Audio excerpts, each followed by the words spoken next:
Bonjour à tous, je vous propose de voir le schéma de la communication en lien avec l'outil écoute active. Donc, dans un schéma de la communication de la relation d'aide, quand l'autre a un problème, une émotion désagréable, et moi je suis dans le vert, tout va bien, et je perçois qu'il y a ce malaise chez l'autre, ce problème, cette difficulté. Comment ça va se passer? Donc en matière schématique.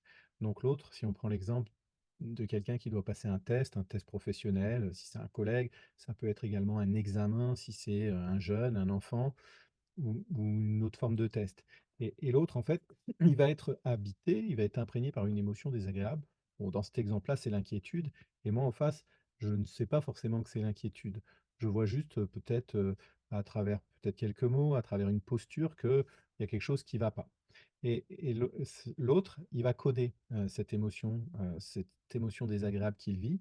Il va la coder par du langage non verbal, à travers son corps, à travers ses mouvements, peut-être, en ayant des traits tirés, en baissant la tête et puis il peut coder à travers des mots et exprimer: «Ah, en ce moment, je me pose vraiment la question de savoir si ce test sera difficile».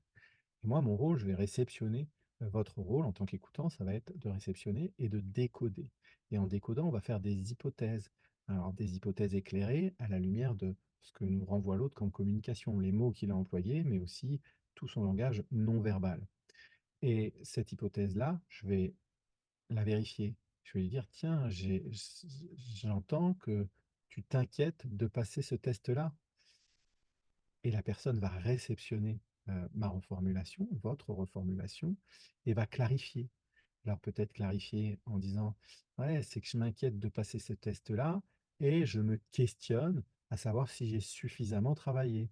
Et je vois que tu te poses la question de savoir si tu es, pleinement prêt pour passer ce test-là. Moi, je vais reformuler à nouveau et puis la personne en face va clarifier. Par exemple, on pourrait très bien imaginer qu'elle dise: «Oui, et au-delà du fait de savoir si j'ai assez travaillé, c'est que si jamais je ne réussis pas ce test-là, qu'est-ce que les autres vont penser de moi?»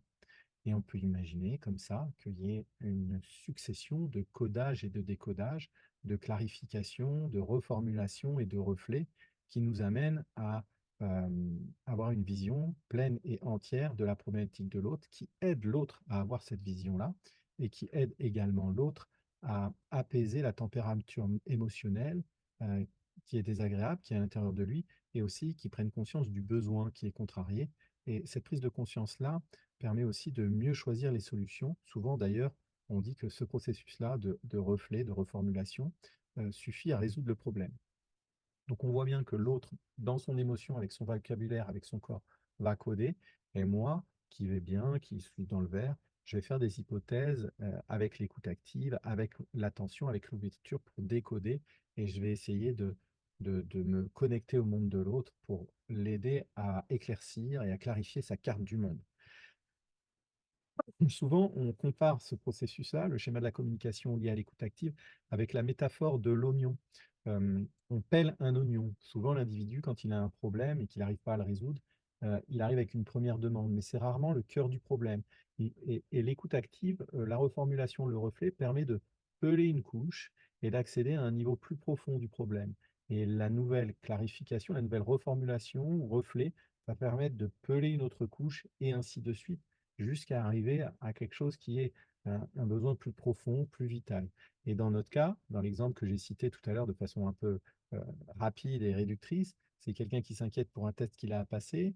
Ensuite, il va s'inquiéter peut-être pour la quantité de travail qu'il a fait, sa méthodologie, est-ce qu'il a oublié des parties, est-ce qu'il a bien appris. Puis en fait, à la fin, c'est peut-être le regard des autres et qu'est-ce qu'ils vont penser de lui s'il n'y arrive pas. Et là, on se rend compte que le problème est plus tout à fait le même et la réponse à apporter est plus tout à fait la même. Et on prend conscience qu'il est important de ne pas tomber dans les obstacles dès la première demande, mais de bien d'écouter au préalable pour quelque part avoir une bonne vision de la problématique de l'autre. Je vous remercie de votre attention. À bientôt.